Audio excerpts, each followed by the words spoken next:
కలిసి చదువుకుందాం. सभी मिलकर पढ़ेंगे.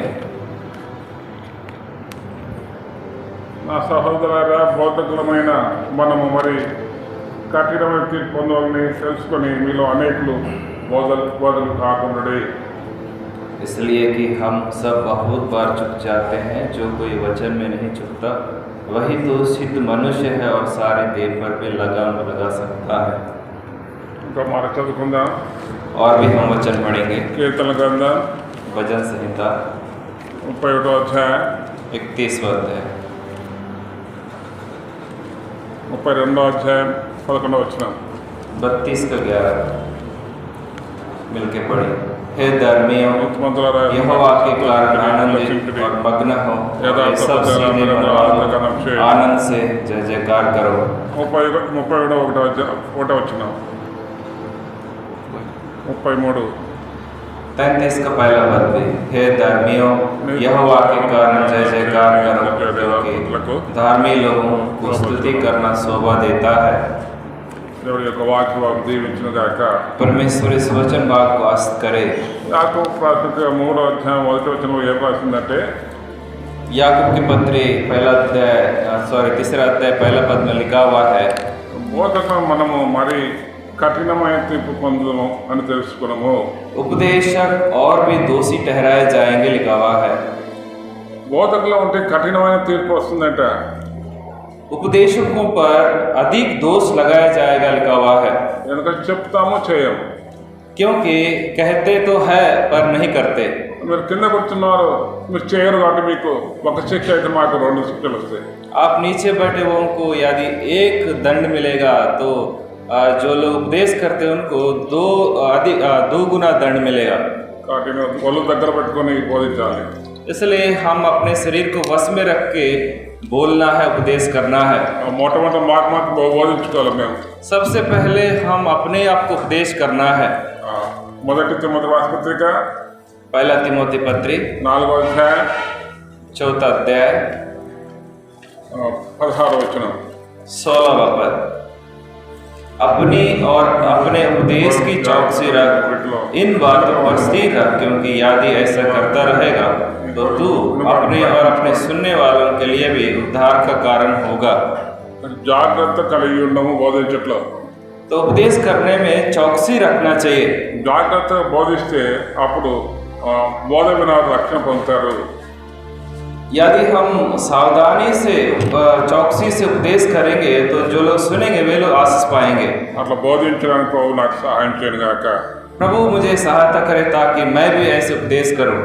ఇక్కడ ఒక మాట ఉంది చూడండి, 32వ కీర్తన 11వ వచనం 33వ వచనంలో. भजन संहिता 32 11 पद में एक बात को हम देखते हैं. నీతిమంతులారా యెహోవాను బట్టి సంతోషించుడి, ఉల్లసించుడి.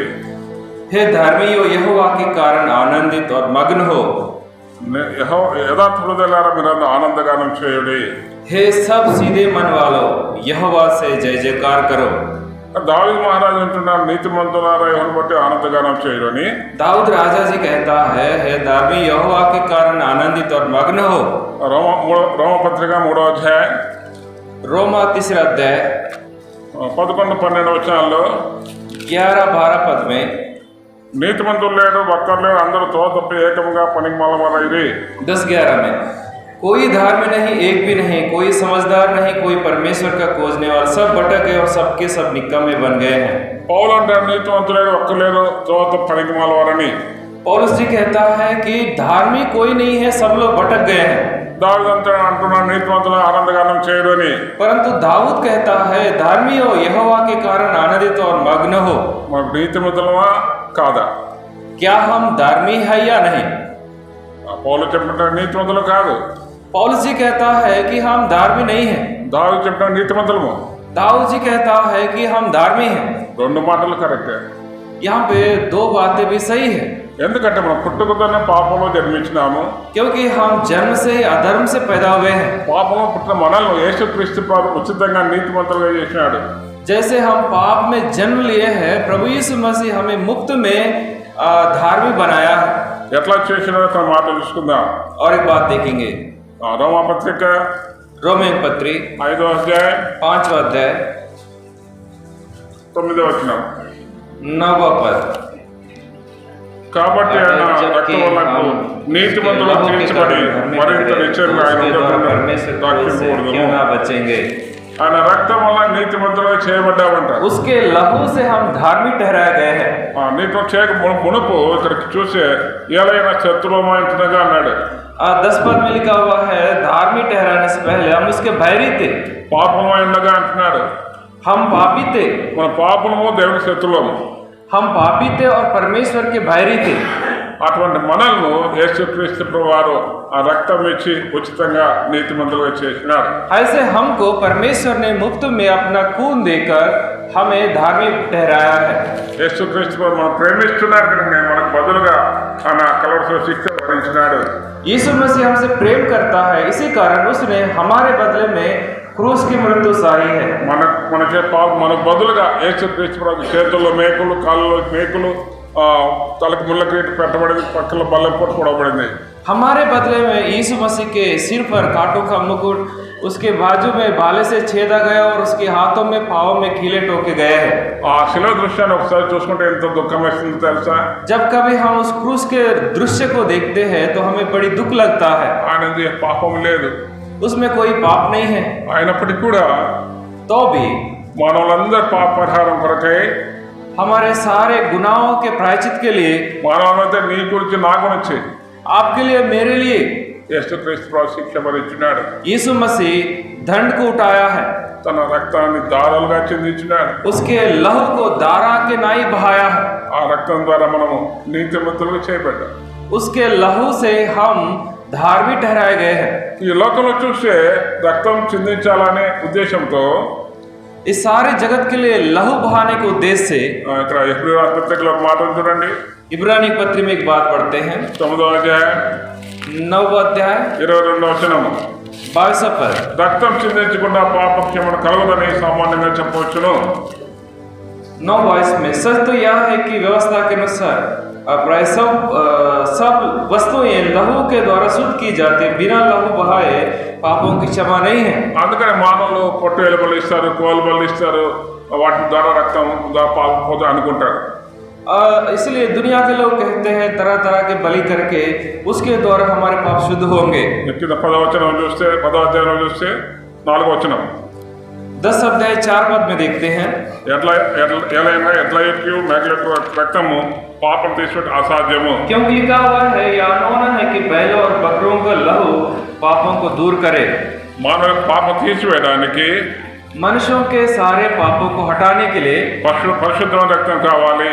पवित्र लहू की आवश्यकता है. ఇక్కడ చూడండి, పేతురు రాసిన మొదటి పత్రిక देखिए पत्रस की पहली पत्री 19వ వచనం. 19 पद. అమూల్యమైన రక్తం చేత అనగా నిర్దోషము నిష్కలంకమునకు గొర్రెపిల్ల వంటి క్రీస్తు రక్తం చేత విమోచింపబడుతుంది మీరు ఎరుగు కదా. 1:19 में, पर निर्दोष और निष्कलंक मेमने अर्थात मसीह के बहुमूल्य लहू के द्वारा तुम सिद्ध किए जाते हैं. ఎటువంటి రక్తము? कैसे लहू? నిష్కలంకమైన నిర్దోషమైన గొర్రెపిల్ల వంటి క్రీస్తు రక్తం. निष्कलंक निर्दोष मेमने का लहू से, ఆ నిర్దోషం రక్తం ద్వారానే మానవ పాపానికి పరిహారం కలుగుతుంది. उस निर्दोष लहू के द्वारा ही मानव जाति का प्रायश्चित होता है. ఈ నిర్దోషంతో భూమి మీద ఎక్కడ దొరకదు. ऐसे निर्दोष लहू इस धरती पर आपको कहीं नहीं मिलेगा. నీతిమంతుడు మానవుడు, నీతిమంతుడు దేవుడు ఈ భూలోకంలో లేనే లేడు. इस दुनिया में धार्मिक कोई नहीं है. అందుకే యేసుక్రీస్తు ప్రభు దేవాదేవుడుగా ఈ లోకంలోకి వచ్చినాడు. परमेश्वर ही इस दुनिया में आए हैं. యేసుక్రీస్తు అనే పేరుతో ఈ లోకంలో పరిశుద్ధుడికి జన్మించినాడు. यीशु मसीह के नाम से ही इस दुनिया में पैदा हुए हैं. పరిశుద్ధుడికి జన్మించిన పరిశుద్ధుడు జీవించినాడు. वो पवित्र जन्म लिया है और पवित्र जीवन बिताया है. ఏ పాపం లేదు ఆయనకు. उसमें कोई पाप नहीं है. అయినప్పటికీ మానవులందరి కొరకే రక్తం చిందించి ప్రాణం పెట్టినాడు. उसी ने सारे मानव जाति के लिए प्राण देकर लहू बहाया है. ఒక మాట చూసుకుందాం, యెషయా గ్రంథం 53వ అధ్యాయం और एक बात देखेंगे, यशायाह नबी की पुस्तक 53 अध्याय 2వ వచనం, 2 पद.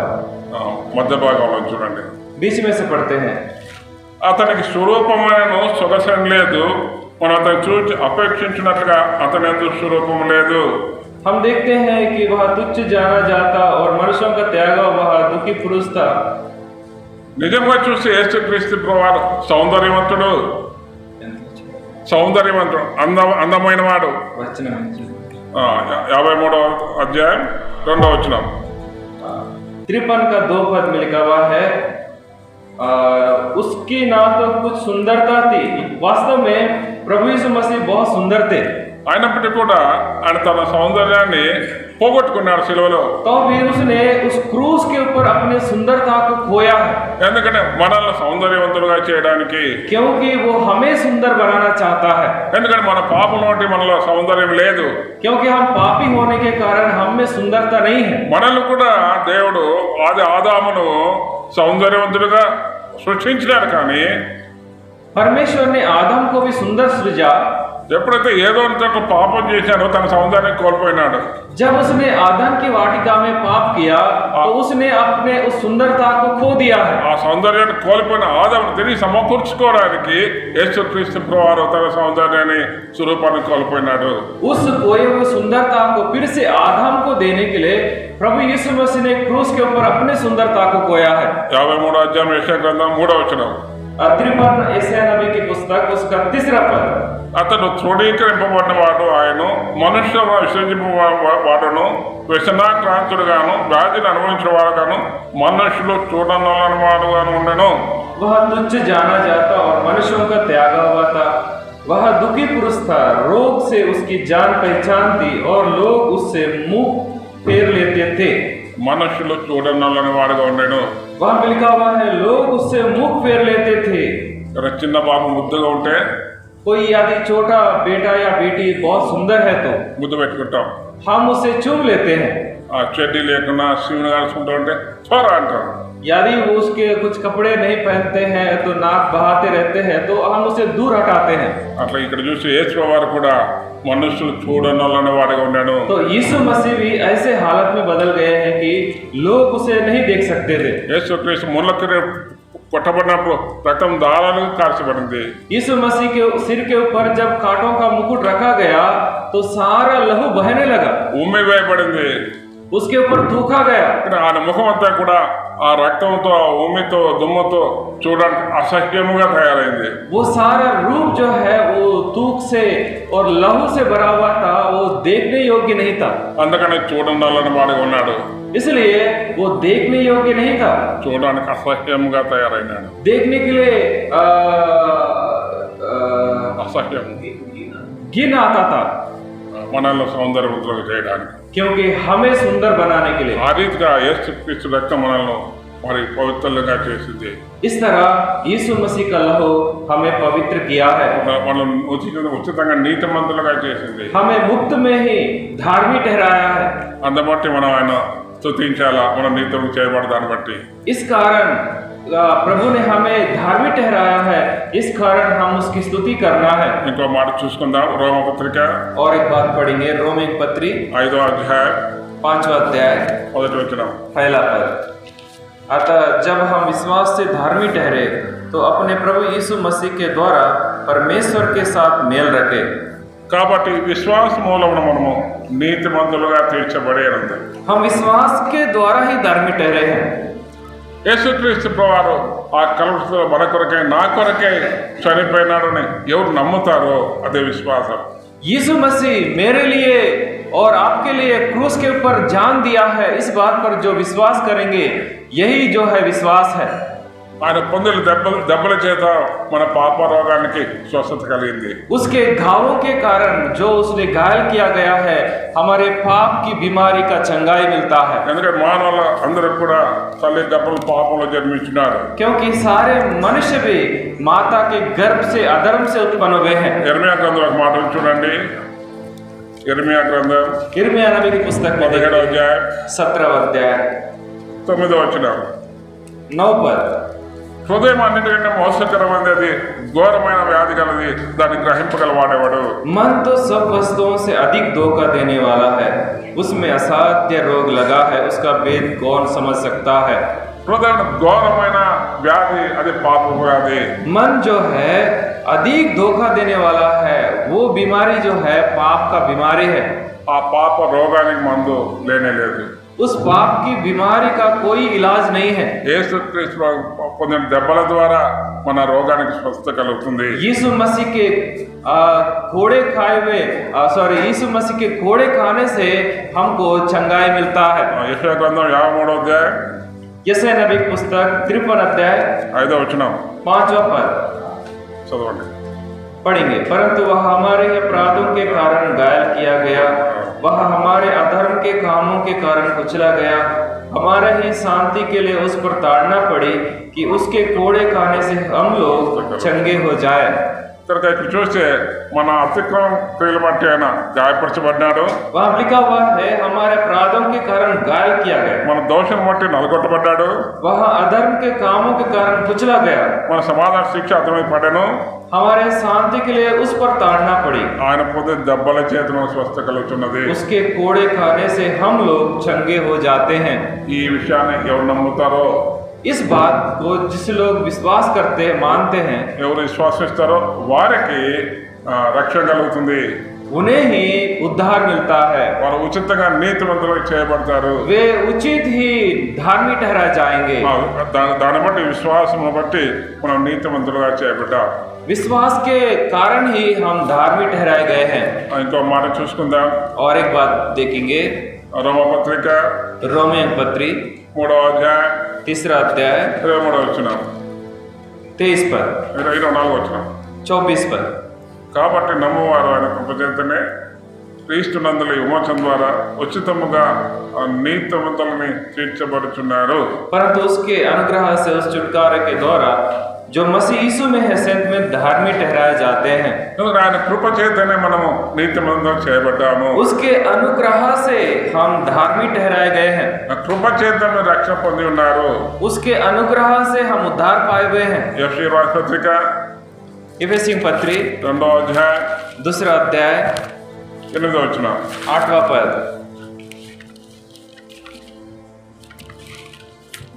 మీరు విశ్వాసం ద్వారా కృపచేతన రక్షింపబడి ఉన్నారు. ఇది మీ వల్ల కలిగింది కాదు, దేవుని వరమే. क्योंकि विश्वास के द्वारा अनुग्रह से तुम्हारा उद्धार हुआ है, और यह तुम्हारे ओर से नहीं वरन परमेश्वर का दान है। ఈ రక్షణ అనేది దేవుడు ఉచితంగా వరంగా ఇచ్చినాడు. उद्धार जो है परमेश्वर ने वरदान के रूप में मुफ्त दिया है। 9వ వచనం. 9वां पद అది క్రియల వల్ల కలిగింది కాదు కనుక ఎవరినో అతిశయపడలేదు. वो हमारे कामों के कारण नहीं है, इसलिए हम कोई घमंड नहीं करना है। మన క్రియలను బట్టి రక్షణ దొరికితే అందరూ క్రియలు చేస్తారు. यदि हमारे कर्मों के कारण हमको उद्धार मिलता है तो सभी लोग ऐसे कर्म करते हैं, నీతి క్రియలు చేస్తారు, దాన ధర్మాలు చేస్తారు, और धार्मिकता के काम दान काम करेंगे, తీర్థయాత్రలు చేస్తారు, పాదయాత్రలు చేస్తారు. यात्राएं करेंगे, तीर्थ यात्राएं करेंगे। అట్లా కలిగింది కాదంట రక్షణ. उद्धार ऐसा मिलने वाला चीज नहीं है। ఏం అతిశయపడాల్సిన అవసరం లేదు. हम घमंड करने की आवश्यकता नहीं है। నేను తీర్థయాత్ర చేసినాను, డబ్బు పెట్టి కొనుక్కున్నాను అని చెప్పడానికి ఏం లేదు. मैं तीर्थ यात्रा किया हूँ ऐसा कुछ बोलने का हमको नहीं है। ఉచితముగా వరముగా మనకైనా రక్షణ ఇచ్చిన దాన్ని బట్టి నీతిమంతులు చేయబడ్డాం. उसके अनुग्रह से जो मुफ्त में हमें मिला है उसके द्वारा ही हम उद्धार प्राप्त कर चुके हैं। ఆయన కృపను బట్టి. उसके अनुग्रह के द्वारा। కృప అంటే అర్థం ఏంటో తెలుసా? अनुग्रह का मतलब क्या है? మనం దేనికి యోగ్యులం కాదో దానికి యోగ్యులు చేయడమే కృప. जिसके योग्य हम नहीं हैं उसके योग्य बनाना इसे ही कृपा कहते हैं। మన జీవితాన్ని బట్టి చూస్తే మనం పరలోకానికి వెళ్ళడానికి యోగ్యులం కాదు. हमारे जीवन के कारण हम देखते हैं तो हम स्वर्ग जाने योग्य नहीं है। అయితే ఆయన కృపను బట్టి, ఆయన ప్రేమను బట్టి మనల్ని యోగ్యులుగా చేసినాడు. लेकिन उसके अनुग्रह उसके प्रेम के कारण हमें भी योग्य बनाया है। ఇక్కడ ఆ కృప ఎటువంటిదో ఒక మాట చూసుకుందాం. वो अनुग्रह कैसा अनुग्रह है और एक बात जानेंगे। 36వ కీర్తన 36 भजन संहिता 36వ కీర్తన 5వ వచనం. 36 भजन संहिता उसका 5। యెహోవా నీ కృప ఆకాశం అంటుచున్నది, నీ సత్య సందర్భ అంతరిక్షం అంటుచున్నది. हे यहोवा तेरी करुणा स्वर्ग में है, तेरी सच्चाई आकाश मंडल तक पहुंची है। అంటే భూమికి ఆకాశం ఎంత ఉందో అది మనకు తెలియదు. हम ये नहीं जानते कि धरती से आकाश कितना ऊंचा है। అంత ఉన్నతమైనది దేవుని యొక్క కృప. परमेश्वर की अनुग्रह करना जो है उतना ऊंचा है। అంతరిక్షం అంట ఆ రాకెట్లు పోతాయి కూడా అక్కడ. लिखा हुआ है आकाश मंडल। కనుక అంత ఉన్నతమైనది దేవుని యొక్క కృప. परमेश्वर की अनुग्रह उतना ऊंचा है। 7వ వచనంలో చూస్తే 7वां पद में దేవా నీ కృప ఎంతో అమూల్యమైనది, నరులు నీ రెక్కల నీరును ఆశ్రయించుతున్నారు. तेरा धर्म ऊंचे पर्वतों के समान है।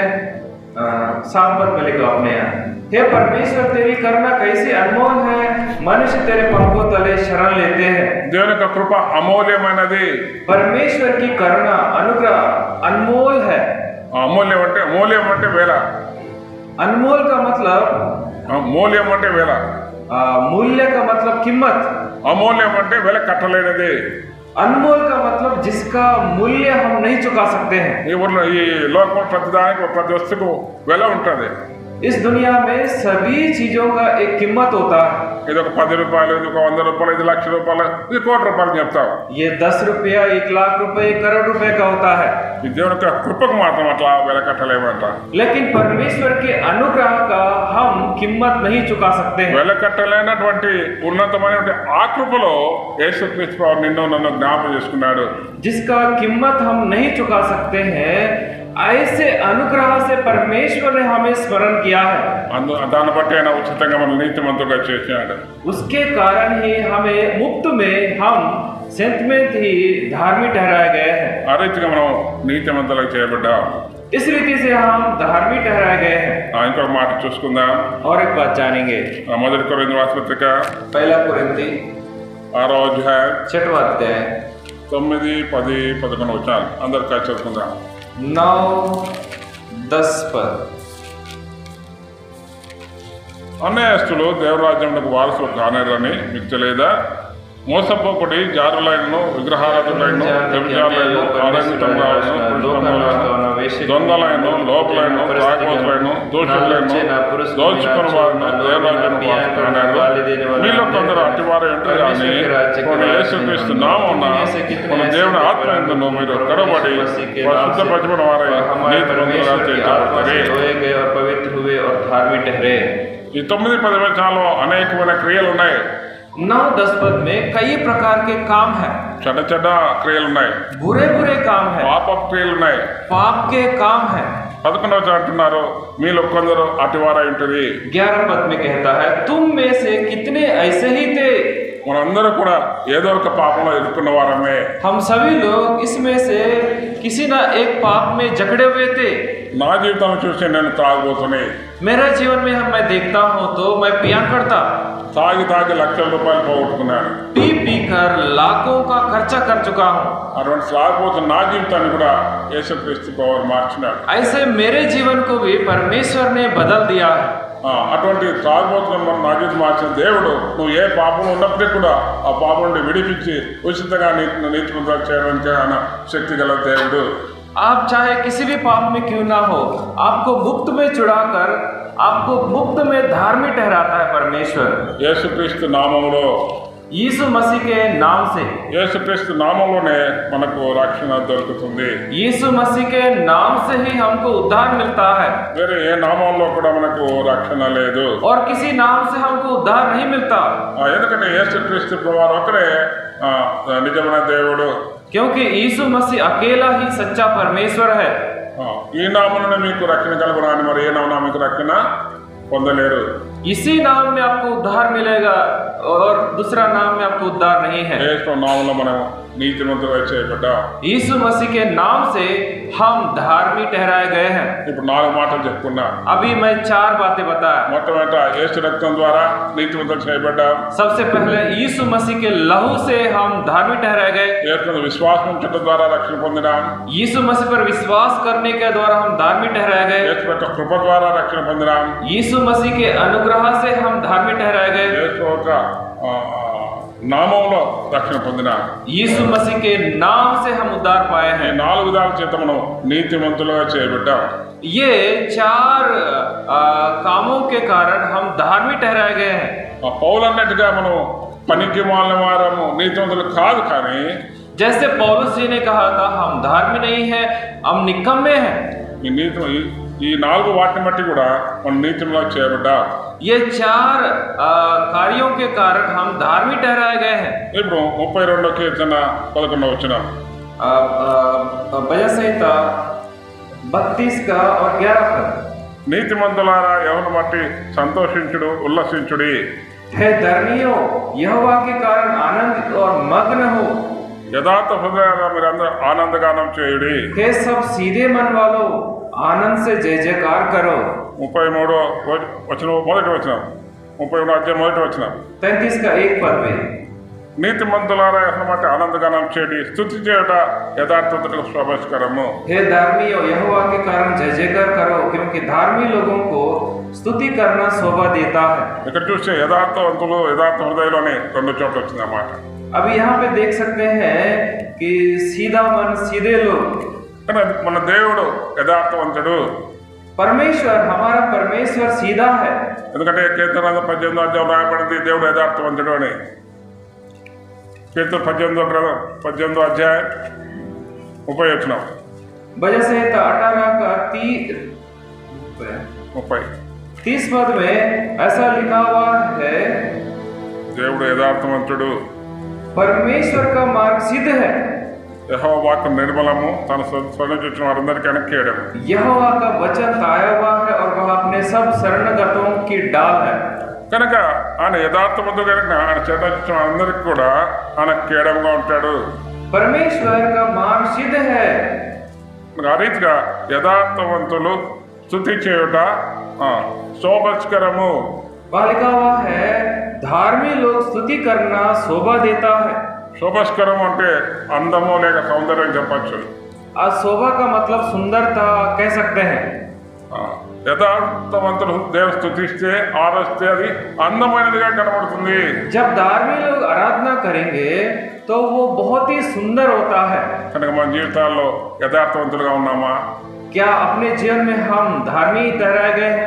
ఆ రక్షణ పొందే దినం నుంచి నీతివంత చేయబడిన దినం నుంచి ఆ రక్షణ కాపాడుకుంటున్నామా?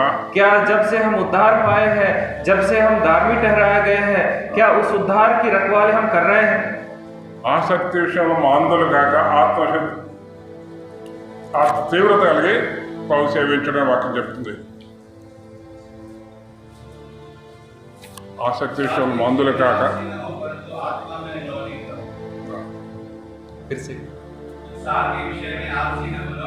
उत्साह के विषय में आलसी ना बनो. आत्मा में प्रज्वलित रहो. కొత్తగా రక్షణ పొందినాల్లో ఎంతో ఆసక్తిగా ఉంటాం. जब हम पहले बार उद्धार पाते हैं तो हम बहुत ही उत्सुक होते हैं. రాను రాను మందగిలిపోతాం. कई दिन बीतते बीतते हम आलसी बन जाते हैं. అప్పుడు ఆరంభంలో ఉన్నటువంటి ఆసక్తి ఉండదు. आरंभ में जो हमारे जीवन में लालसा था वो अभी नहीं रहेगा. మన జీవితంలో ఎట్లా ఉంటున్నాం? हमारे जीवन में हम कैसे हैं? ఆ మొదట ఉన్నటువంటి ఆసక్తి కలిగి ఉంటున్నామా? क्या जो पहला जो उत्साह था क्या हमारे मन में है? అటువంటి యథార్థత కలిగి ఉన్నామా? क्या ऐसे सीधाई हमारे जीवन में है? యథార్థత లేకపోతే దేవుడు ఏమంటాడు? వేషధారులారా అంటాడు. यदि वो सच्चाई हमारे जीवन में नहीं है तो परमेश्वर कहेगा हे कपटियों. మత్తయి సువార్త मत्ती रचित सुसमाचार 15వ అధ్యాయం 15 अध्याय 7వ వచనం 17 पद. చదువు. हे कपटियों यशायाह ने तुम्हारे विषय में यह भविष्यवाणी ठीक ही की है. ये लोग होठों से तो मेरा आदर करते हैं पर उनका मन मुझसे दूर रहता है और ये व्यर्थ मेरी उपासना करते हैं क्योंकि मनुष्यों की विधियों को धर्मोपदेश करके सिखाते हैं. వేషధారులారా అంటున్నాడు. यहाँ पे कहता है कपटियों. యేసుక్రీస్తు ఈ లోకంలో ఉన్నప్పుడు ఎన్నోసార్లు వేషధారుల శాస్త్రులారా పరిశీలారా అని అన్నాడు. प्रभु यीशु मसीह जब इस दुनिया में थे कई बार उसने कहा हे कपटी शास्त्रियों फरीसियों. వేషధారులు అంటే ఆయనకి ఇష్టం ఉండదు. कपटी परमेश्वर उन्हें नहीं चाहता है. ఈ ప్రజలు తమ పెదవులతో నన్ను గణపరచరు కానీ వారి హృదయం నాకు దూరంగా ఉన్నది. ये लोग होठों से तो मेरा आदर करते हैं लेकिन उनका मन मुझसे दूर रहता है. కనుక మనుషులు కలిపి పద్ధతి దైవబోధన బోధించు వారిని వ్యర్థంగా ఆరాధించున్నారు. ये लोग व्यर्थ मेरी उपासना करते हैं क्योंकि मनुष्यों की विधियों को धर्मोपदेश करके सिखाते हैं. పెద్దవాళ్ళతో మంచిగా ఆరాధించి మంచి మంచి మాటలు పెట్టి చెప్పి ఆరాధిస్తారు కానీ होठों से तो अच्छे अच्छे शब्दों से परमेश्वर की आराधना करते हैं, వారి హృదయంలో యథార్థత లేదు కాబట్టి దేవునికి దూరంగా ఉన్నారంట. उनके हृदय में सच्चाई सीधाई नहीं है, इसलिए वे लोग परमेश्वर से हट के रहते हैं। అటువంటి ఆరాధన వ్యర్థమైన ఆరాధన అంటాడు. ऐसे आराधना व्यर्थ आराधना कहता है। యథార్థత అంటే ఉన్నది ఉన్నట్లుగా మాట్లాడాలి. जैसा है वैसे ही कहना, ये सच्चाई का आराधना है। మనిషి ఉన్నప్పుడు లేనప్పుడు మాట్లాడితే యథార్థత అన్నారు. लोग रहते समय अलग, लोग नहीं रहते समय अलग बोलने वाला ये सच्चाई का आराधना नहीं होता है। కనుక మన జీవితాల్లో हमारे जीवन में మందిరంలో మంచి చక్కగా ఆరాధిస్తాం కానీ వారం అంతట్లో మన జీవితం అట్లా ఉండదు. मंदिर में तो हम सप्ताह में एक बार बहुत अच्छा आराधना करते हैं, लेकिन पूरे सप्ताह में ऐसा जीवन हमारा नहीं होता है। కొంతమంది ఇట్లా ఆరాధన చేస్తారు. कुछ लोग ऐसे आराधना करते हैं, నేను చచ్చిన కుక్క లాంటి దానను ప్రభువా అంటారంట. प्रभु जी मैं तो मरे हुए कुत्ता जैसा हूँ। బయటికి పోయిన తర్వాత బతుకుతారు. बाहर जाने के बाद वे लोग जिंदा हो जाते हैं। ఇంటి దగ్గర పోయిన తర్వాత మురుగుతారు, కలుస్తారంట. घरों में जाके कुछ लोग भोगते हैं, काटते हैं। వారం అంతా అందరూ మురిగి కలిసి వచ్చి ఆదివారం వచ్చి చచ్చిన కుక్క లాంటి ప్రభువా అని దీనంగా ఆరాధిస్తారంట. सप्ताह भर काटते हैं, भोगते हैं और रविवार के दिन संडे आकर बोलते हैं कि तो मैं तो मरा हुआ सा कुत्ता जैसा हूँ। దాన్ని యథార్థత అన్నారు. उसको सच्चाई नहीं बोलते हैं, దాన్ని వేషధారణ అంటారు. उसे कपट से भरा हुआ आराधना बोलते हैं। అటువంటి ఆరాధన ప్రభు అంగీకరించాడు. परमेश्वर ऐसे आराधना को अंगीकार नहीं करता है। మీరు వ్యర్థంగా ఆరాధిస్తున్నారు అంటారు. प्रभु कहेगा कि ये लोग व्यर्थ मेरी आराधना करते हैं। మన జీవితం ఎట్లా ఉంది? యథార్థంగా ఉందా లేకపోతే వేషధారణలో ఉందా? क्या आपका जीवन सीधाई से है या कपट से भरा हुआ है? మీ యొక్క ఆరాధన బట్టి ఇక్కడ దైవసేవకుడు బా యొక్క చాలా మంచిది ఈయన చాలా మంచోడు అనుకుంటారు. आपकी आराधना के कारण ही परमेश्वर के दास कहते हैं ये दीदी ये भैया बहुत अच्छे हैं। బయట మాత్రం మీరు పొందుతున్నారు, కలుస్తున్నారు, ఈ దైవసేవకుని తెలియదు. आप बाहर जाके भोंकते हैं, काटते हैं, इस बात को परमेश्वर के दास नहीं जानते हैं। కనుక మన జీవితాల్లో इस कारण हमारे जीवन में నీతిమంతులు చేయబడ్డ మనము धार्मिक ठहराए गए हम लोग మౌనంగా ఎట్లుండగలుగుతాం? हम कैसे चुप रह सकते हैं? ఆయన ఆరాధించాలి. उसकी हम आराधना करना है। ఎట్లా ఆరాధించాలి? कैसे हम उसकी आराधना करना है? ఒక మాట చూసుకుందాం. एक बात देखेंगे, యోహాను సువార్త यूहन्ना रचित सुसमाचार 4వ అధ్యాయం 4 अध्याय 23-24 వచనాలు. 23 और 24 पर।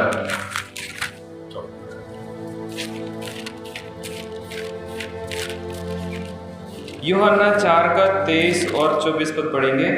परंतु वह समय आता है, वरन अभी भी है, जिसमें सच्चे भक्त पिता की आराधना आत्मा और सच्चाई से करेंगे, क्योंकि पिता अपने लिए ऐसे आराधकों को ढूंढता है। परमेश्वर आत्मा है और अवश्य है कि उसकी आराधना करने वाले आत्मा और सच्चाई से आराधना करे। ఇక్కడ చూస్తే తను ఆరాధించే అట్టేవారే కావాలంట. परमेश्वर यहाँ पे कहता है उसकी आराधना करने वाले ऐसे लोग चाहिए। ఎటువంటి వారు కావాలి? कैसे लोग? యథార్థంగా ఉండి ఆత్మసత్యంతో ఆరాధించాలి. जो लोग आत्मा और सच्चाई से आराधना करते हैं। కనుక యథార్థత లేకుండా ఆరాధన చేస్తే అటువంటి ఆరాధన దేవుడు అంగీకరించాడు. यदि हम सीधाई में रहकर आराधना नहीं करेंगे तो परमेश्वर इस आराधना को अंगीकार नहीं करता है। 24వ వచనం 24 पद में దేవుడు ఆత్మ కనుక ఆయన ఆరాధించారు, ఆత్మతోనూ సత్యంతోనూ ఆరాధింపవలెను. परमेश्वर आत्मा है और अवश्य है कि उसकी आराधना करने वाले आत्मा और सच्चाई से आराधना करे। ఎందుకంటే మన ప్రభు ఆత్మ స్వరూపైన దేవుడు. क्योंकि हमारा परमेश्वर आत्मा स्वरूपी है। మన దేవుడు విగ్రహం అయితే यदि हमारा परमेश्वर मूर्ति है तो కాయలు పండ్లు పెట్టి పూజ చేసేవాడు. हम फल फूल देकर पूजा कर सकते थे, మన దేవుడు అటువంటి దేవుడు కాదు. लेकिन हमारा परमेश्वर ऐसा परमेश्वर नहीं है। ఆత్మ స్వరూపైన దేవుడు, वो आत्मा स्वरूपी है, సత్యమైన దేవుడు, वो सच्चाई का परमेश्वर है। కనుక మన జీవితంలో ఆత్మతో ఆరాధించాలి. इसलिए अपने जीवन में हम आत्मा से आराधना करना है। శరీర సంబంధ ఆరాధన కాదు కానీ హృదయంలో నుంచి వచ్చే ఆరాధన కావాలి. हम शारीरिक आराधना नहीं, लेकिन जो हृदय से आता है वो आराधना करना है, ఎందుకంటే ఆయన ఆత్మ స్వరూపైన దేవుడు. क्योंकि वो आत्मा स्वरूपी है।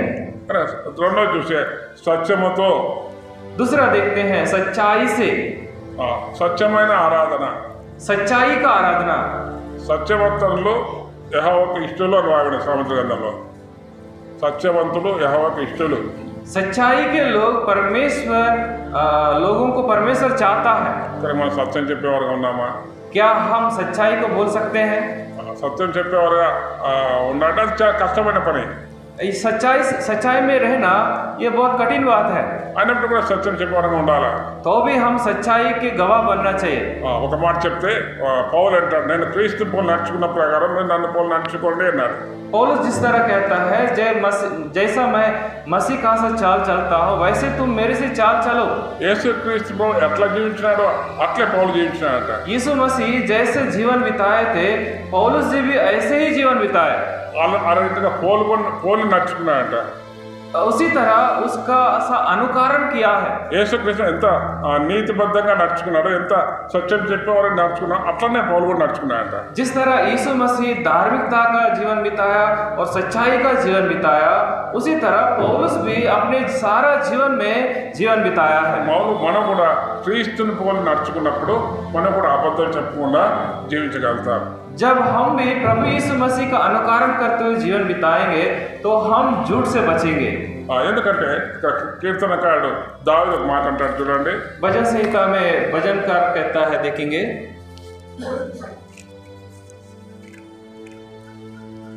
119 కీర్తన भजन संहिता 119 9వ వచనం చదవండి. 9 पद में भजन संहिता 119 9 पद पढ़ेंगे।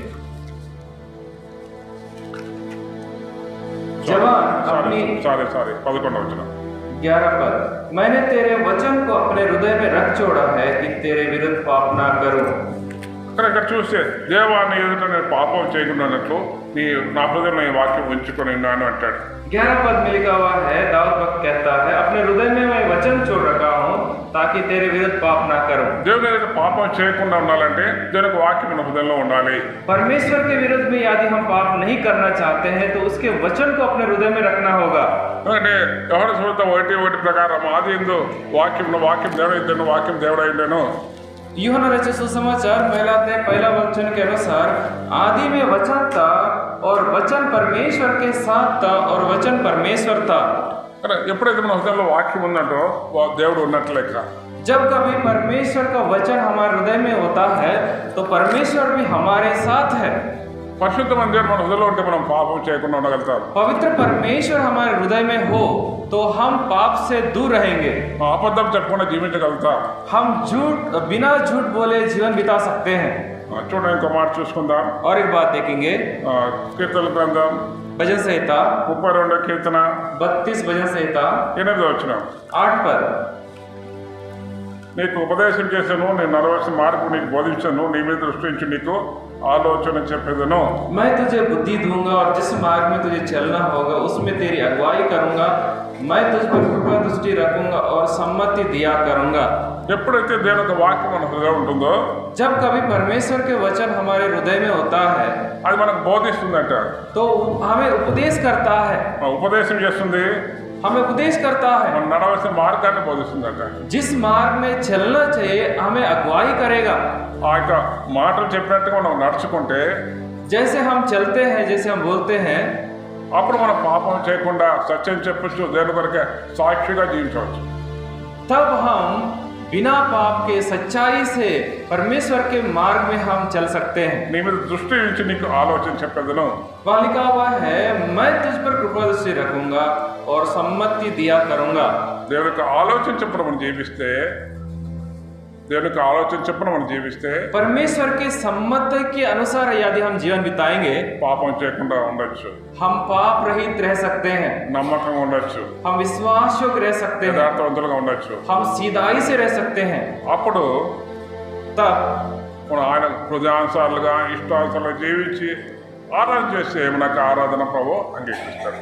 जब हम हृदय के अनुसार होकर जीवन बिताएंगे और हम आराधना करेंगे, ऐसे आराधना को परमेश्वर अंगीकार करता है। అట్టి వారే కావాలని తండ్రి కోరుతున్నాడు. परमेश्वर पिता चाहता है कि हम ऐसे बने। కనుక మనం అట్టి వారుగా ఉంటున్నామా? क्या हम ऐसे हैं? అట్టి వారుగా ఉంటే నిజంగా మనం ధన్యులమే. यदि हम ऐसे हैं तो सच में हम धन्य हैं। అట్లా లేకపోతే यदि हम ऐसे नहीं हैं, మనకు ఆరాధన ప్రభు అంగీకరించడు. हमारे आराधना को परमेश्वर पिता अंगीकार नहीं करेंगे। ఇక్కడ ఏ విషయంలో మనం తక్కువ అంటే यदि हम किसी बात में भटक गए हैं, సరి చేసుకుని सुधार कर క్రమపరుచుకొని हम अपने क्रम में लाकर ఈ రోజు నుండి మీ కొరకు నమ్మకం జీవించడం అనే తీర్మానంతో एक निर्णय के साथ, प्रभु आज से मैं आपके लिए विश्वासयोग्यता से जीऊंगा, అప్పుడు ఆయన ఆరాధ్యం నా యొక్క ఆరాధన అంగీకరిస్తాడు. तब यदि हम ऐसे आराधना करेंगे तो परमेश्वर उसे अंगीकार करेगा, మన ఆరాధన స్వీకరిస్తాడు. हमारे आराधना को स्वीकार करेगा। మన ఆరాధన ద్వారా దేవునికి మహిమ కలుగుతుంది. हमारे आराधना के द्वारा परमेश्वर पिता की महिमा होगा। మన ఆరాధన ఆయనకు అందమైనదిగా సౌందర్యమైనదిగా కనబడుతుంది. हमारे आराधना परमेश्वर को बहुत ही सुंदर लगेगा। అటువంటి ఆరాధన చేయడానికి ప్రభు మనకు సహాయం చేయను గాక. ऐसे आराधना करने में प्रभु हमें सहायता करे। దేవుడి యొక్క వాక్యాన్ని దీవించును గాక. परमेश्वर इस वचन को आशीष करे।